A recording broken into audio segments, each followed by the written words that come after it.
ルカインは青き流星 SPT レーズナーの登場人物の一人。グラドス地球占領軍司令官で、グラドス軍の最高責任者であるグレスコを父に持つ人物である。誇りのためだけに戦うこともできるのが地球人だということをよく覚えておくんだな。今日は挨拶代わりだ。また会おう。グラドスの新司令官ルカインとの戦いはこうして始まったのです。面白い。この星は刺激に満ちている。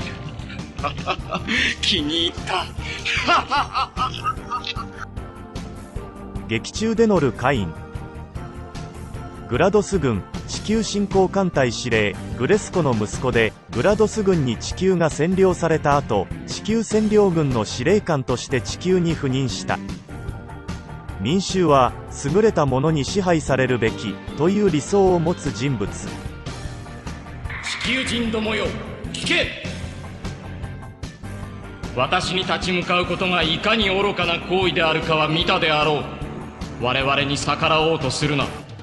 お前たち地球人の幸せは我々に支配されることにあるのだ。支配するものとされるもの、およそ宇宙にはその原理しかない。より良き支配、無垢なる従順、これこそが理想なる世を現出するただ一つの真理だ。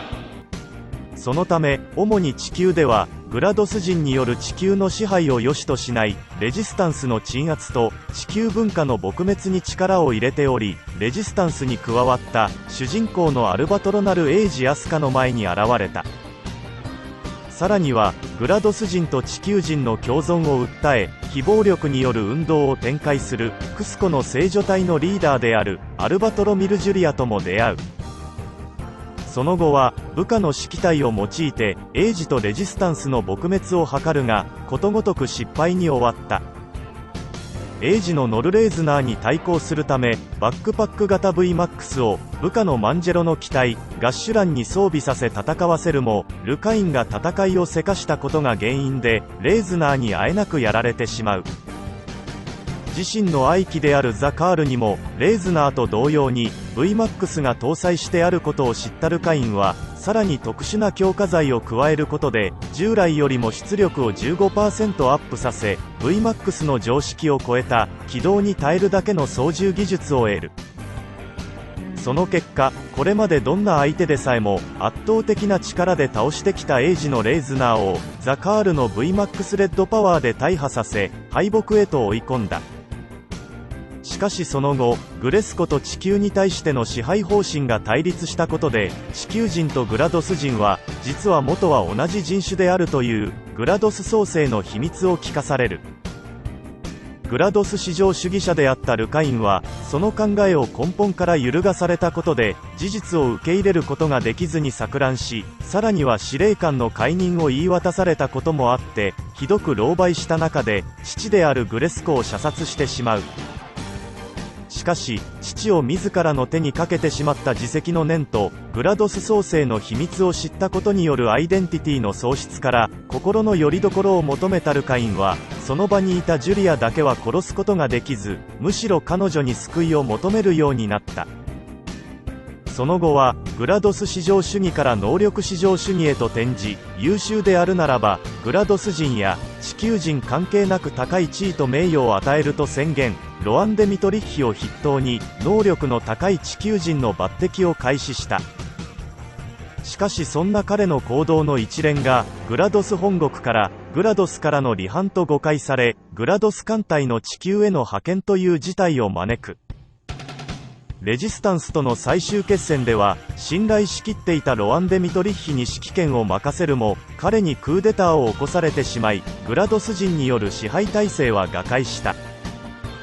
そんな中、ルカインは怒りに任せて裏切ったロアン・デ・ミトリッヒを殺すような真似はせず、戦いに勝利し必ず戻ってくることを宣言。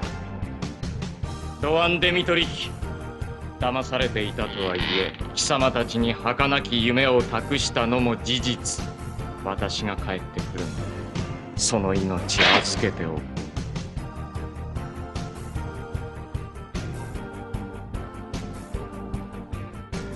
ロアン・デ・ミトリヒ、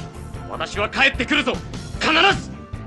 そして全ての決着をつけるために自ら愛機のザカールを狩り、地球とグラドスを切り離すためのグラドス人の遺産であるグラドスの刻印を守るエイジのノルレーズナーに対決を挑んだ。しかしジュリアの力により両者はグラドスの刻印内に取り込まれてしまい、戦闘は中断となる。指導者としての地位だけでなく戦うための力さえも失い、刻印内に取り残されたルカインだったが、自分のためだけに祈ると優しい言葉をかけてくれたジュリアの下でようやく安らぎを手に入れたのであった。その後の2人の結末は劇中では語られていない。ルカインの人物像。長身で赤い長髪が特徴の男性だが、実はその長髪はカツラである。そのことは地球人側にも知られていたようで、影武者が襲撃され殺された際にはその遺体からカツラが剥ぎ取られているシーンを確認できる。性格は非常に高慢でプライドが高く自信家、エイジ曰く自信とうぬぼれの区別がつかない男。そのためプライドを傷つけられると激高するという欠点を抱える。父グレスコより幼い頃から帝王学を学び、自らを最高のグラドス人と称した。グラドス至上主義を唱え、地球人を野蛮人と見下し、地球文化の撲滅に力を注いだ。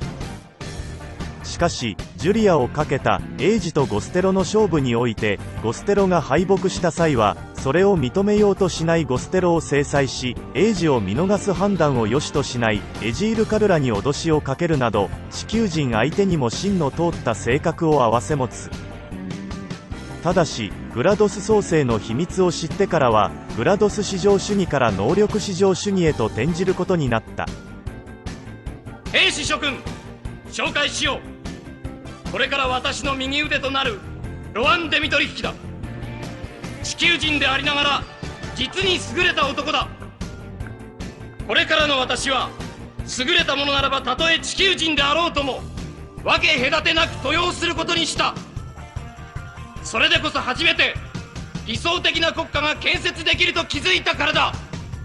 SPT の操縦技術に関しても天才的な技術を持ち、専用 SPT ザカールを買って前線で指揮を執ることも多い。